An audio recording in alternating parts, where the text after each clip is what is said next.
emirimu gye mutuusako engalo gigenda gitya. Yes, amawulire awamu si malungi, awalala galyoke, awalala basanyufu, naye kitalo nnyo. Ekyabo bonna bagenze mu maaso okuba nga bava mu nsi eno, ate era twagala okusasira abo abaviiriddwako abantu baabwe nga mwe muli n'oyo n'abantu b'oyo omusirikale yeekubye amasasi mu nnaku entono nnyo eziyise. Olunaku olwaleero tugenda kuba twogera ku nsonga ya MC Cuts n'omuwala Faith.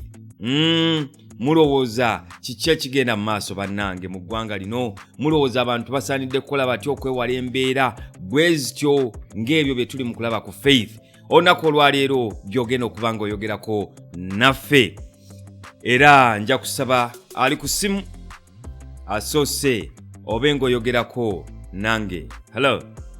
Nze Myasi, omutunzi w'eddagala ly'ekifuba n'essenyiga wano Entebbe mu kitolo. Bannange. Yes, Myasi, tuli ku Cuts ne Faith. Ensonga ezo eza MC Cuts n'oyo omuwala sirina kyenzoogerako kubanga buli omu muntu mukulu.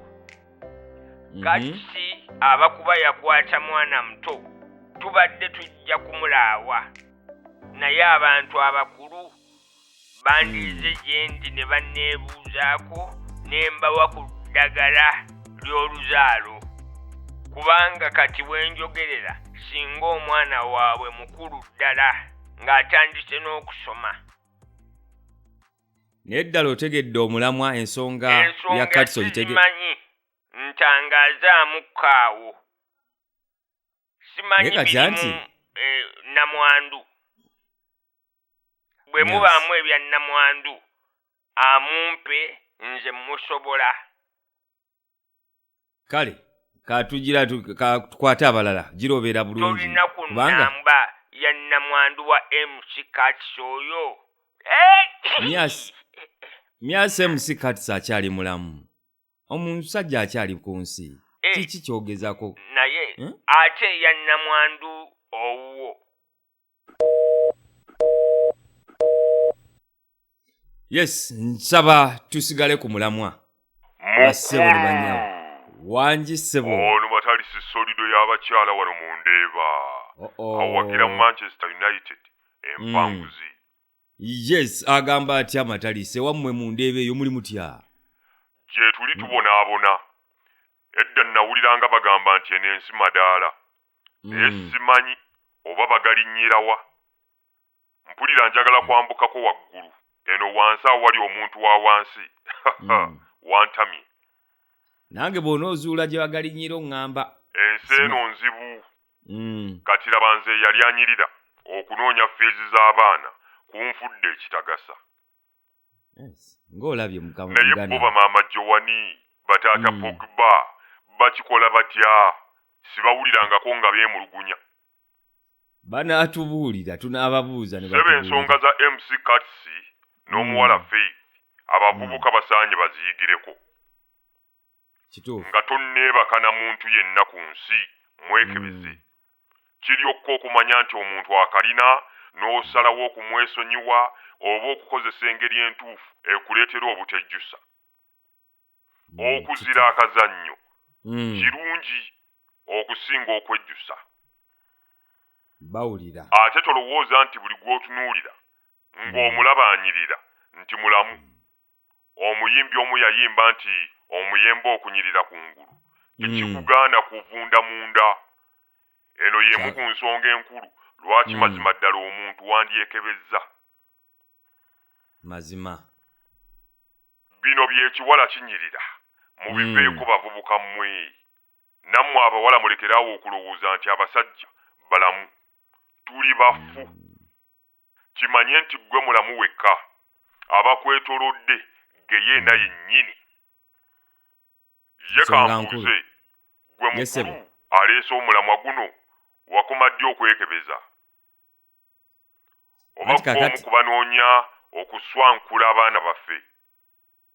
Nze ndowooza wandigenze ne weekebeza. Oyinza okulowooza ekyekirevu kikula mmere kumbe bulwadde.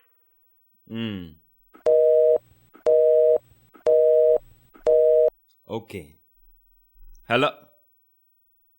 Presenter. Nze Maama Wanjinyabo. Joan omulimi w'amatooke n'ebijanjaalo wano Ezirobwe. Ku ffaamu y'amajanja. Yes, agamba ate Maama Joan ebintu bino ensonga oziwulira. Mpulidde solido y'abakyala neebuuzisa. Nze nkikola ntya okuweerera abaana? Ndowooza akitegedde nti okugejja omutwe tekitegeeza kuba na magezi mangi. Nze ssente bwe zigaana oba nga ndaba sinnafuna zimala kuzza baana ku masomero. Lekisego entaasa ne education loan n'ensasula oluvannyuma n'enzizzaayo nga nzifunye. Okay. Naye kati ye tasobola kulowooza kubanga takimanyi nti omuzungu agamba knowledge is capital city. Site tokyongerako. Kikoma wali wokka. Sebo bwe nkyongeddeko erinnyo ne likuluma oba n'omera amayembe mu kifo ky'enviiri.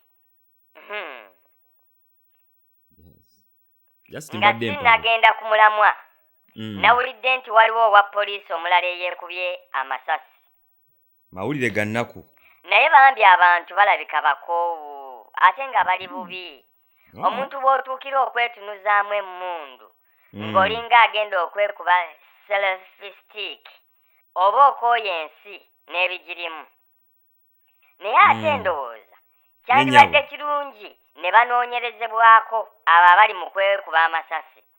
Osobola okusanga nga abawagizi ba Arsenal bakoowu ate banyiivu kubanga tebaawangudde Premier League si Premier Table. Byawukana ebigambo. Simanyi bw'obunirako weekosa. Just kuwabula. Bannange tusaba ab'obuyinza buli omu mumufeeko ng'omuntu era mumuyise ng'abalala.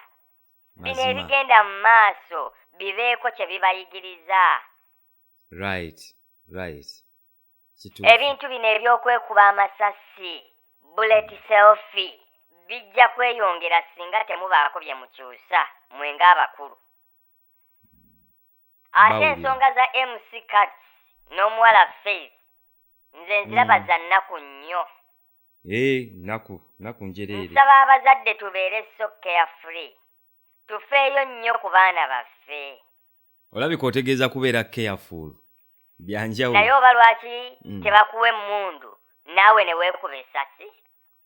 Just kuwabula. Abeewamwe waakawabula bameka ne bakyusa embeera. Genda mu maaso nyama. Nze ndowooza wandivudde mu kuvevenga kubanga naawe kennyini olabika teweewabulangako kutereeza mbeeraayo. Onaatutama. Abazadde bakitegere nti bino ebiseera bye tulimu bizibu nnyo. Omwana mugambe ekituufu nti bwe weegatta n'omusajja oba n'omuwala osobola okufuna akawuka. N'olwekyo yeekuume ng'akozesa abustako. Abstinence. Kirabika kye kigambo. Obuteegatta. Abstinence. Nange kye njogedde kyennyini. Lwakuba accident yange ekususseeko ndowooza n'otabitegeera. Like otegeeza accent. Naye lwaki tofuna emmundu n'onkubira ddala essasi ne mmanya nga bwe wankoowa ku leediyo yammwe.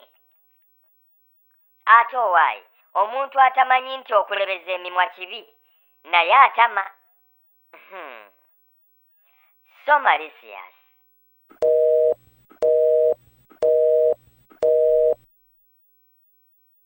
Hello. Sebo. Halo. Yes, Sebo. Poloti. Nsonyiwa taata. Omanyi mbadde wano ngangula poloti ya ttaka. Wano ekikandwa ku Hoima Road. Ono omusajja wa KR Modern Sites ng'agenda nnambuza poloti. Nsaasira era Mukama akuwa omukisa ng'onsonyiwa. Ensonga za Cats waziwulidde? Naziwulidde. Ozogerako ki? nzoogerako birungi byereere beebale kulutuukako era balunyumirwe oluki olunaku lw'embaga. naye toli ku mulamwa toli ku nsi. Ekyo kituufu. kale weebale kutubuuzaako weebale kwogerako nange. Ssebo nga tonnanzijako mbadde nsaba kubuuza ku kibuuzo. buuza tewali buzibu naye dakiika ntono. Nze Kiwulenge Piriton, omuvuzi wa takisi wano Nansana ku Yesu amala. Meeya Tubbi 2026. twakutegedde dda ate. Ssebo mbuuza. Singa neekuba essasi ku mutwe ne litannuma, nzikirizibwa okwekuba essasi eddala ku kugulu oba ku lubuto, nkakase nti ddala essasi liruma. Nziraamu. Kiwulenge.